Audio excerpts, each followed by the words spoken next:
ថ្មីបងប្អូនអើយថ្មីបាទ BMW S 1000 ល្អឆ្នាំផលិត2020បងណាបាទជាប្រភេទម៉ូតូกระดาษពុនបងប្អូនបាទទើបកាត់បានណាបាទ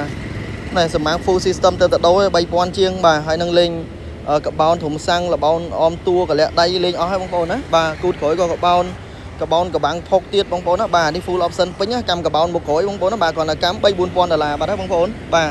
ហើយនេះกระดาษពុនពេញឆ្នាំឯកសារគ្រប់ត្រឹមត្រូវធានាជូនមកណាបាទกระดาษពុនពេញឆ្នាំតែម្ដងបងប្អូនបាទ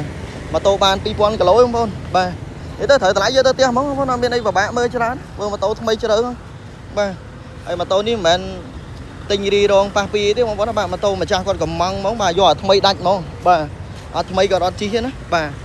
ណែទៅថ្មីអញ្ចឹងបងប្អូនណាបាទហើយបូមនេះបញ្ជាក់ជូនបូម M1000 ទៀតនេះបាទបូមនេះបាទមិនមែនបូម S1000 ទេណាបូម M1000 អទៀតបាទកប់បូមមុខបូមក្រោយគឺមក M1000 ទាំងអស់បងប្អូនណាបាទអូយអែមបាទជើងបងប្អូនណាស្រឡាញ់ពេញចិត្តអញ្ជើញមកមើលបានបងប្អូនណាបាទ2000គីឡូបងប្អូនបាទ